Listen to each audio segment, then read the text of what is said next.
Welcome back Year 5, and today's math starts with a real bang. There's a lot to get through today, so give it a go. Really try your best with this morning's stuff because it is quite tricky. Let's start with this one here then. So, well, this is saying that 16 twentieths is the same as how many hundredths? This takes us way back to when we were doing equivalent fractions. So, I need to think, well, how do I make 20 into 100? Well, 20, 40, 60, 80, 100, multiplying by 5. And if you remember, whatever we do to the denominator, we must also do to the numerator. So I'll have to do 16 times 5.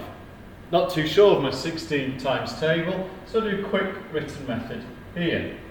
16 multiplied by 5. Well, 6 times 5 is 30. Put my 0 in there. Carry the 3. 1 times 5 is 5. Add the 3. 80. So, 80 hundredths, 80 hundredths is equivalent to 16 twentieths. Here again, we need to find the equivalent fraction. So I think, well, I count in my 25s until I get to 100. 25, 50, 75, 100. It's times by 4. So, whatever I do to the denominator, I must also do to the numerator. 14 times by 4. Well, this time I'm not going to use a written method because I know my 4 times table up to times 12. 12 times 4 is 48. So 13 times 4 is 52. 14 times 4 is 56. So it is 56 hundredths. That's the equivalent fraction. All of these are equal to each other. The next problem you'll face, a lot of you, I know, missed fractions because of the lockdown in Year 4, so this might be something you've forgotten as well. It's asking you 1/4 as a decimal fraction. Well, my whole here is made up of 100 parts. So, well, we've got 1/4. Remember, the denominator is how many parts there are to the whole. So that's exactly what I will do. I'm going to break this down into 4 equal parts. And I'm only interested in one of those parts here.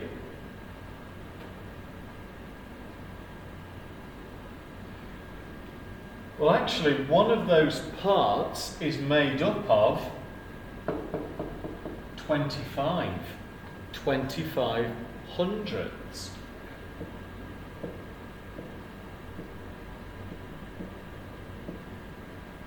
Hang on a minute. We've said before that fractions are the same as decimal fractions. I'm saying this as 25 hundredths. So that's exactly how I write it as a decimal fraction. 0.25, 25 hundredths. This time here, I've got half. So, I break it down into 2 equal parts.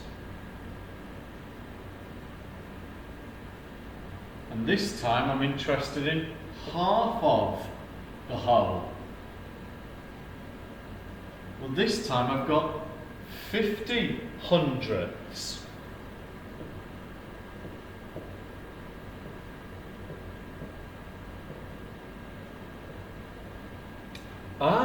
Again, how I say the fraction is how I write the decimal fraction.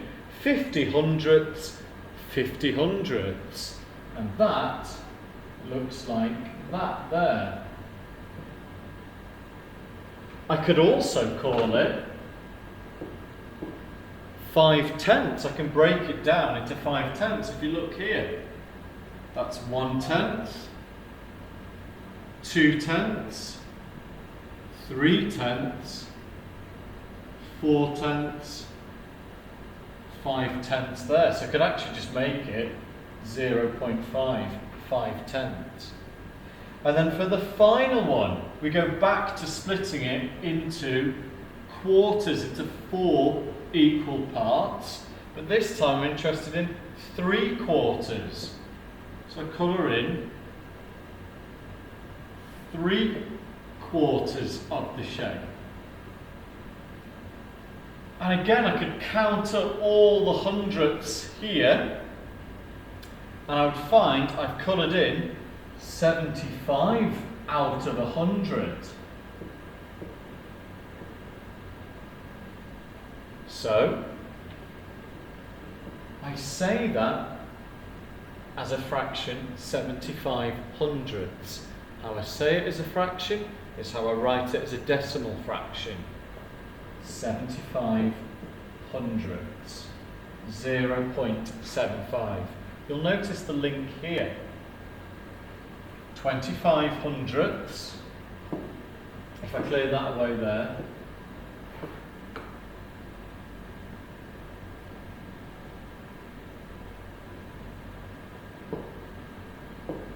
we had there, didn't we? 25 hundredths was 1/4. 50 hundredths was half, which is the same as 2/4, and then we had 3/4, which was 75 hundredths. Colouring that final quarter, it would be 100 hundredths. We'd be back to 1 whole. And it doesn't stop there. Okay, so you're then being asked to write these as a decimal fraction again. So, well, this one, how you say it, gives away the answer. 1 and 1/10. 1 and 1/10. Okay? This one here is slightly trickier. 1 and 1/5.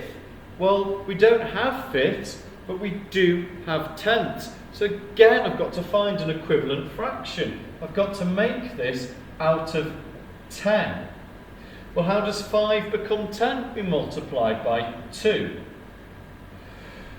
So whatever we do to the denominator, we must also do to the numerator.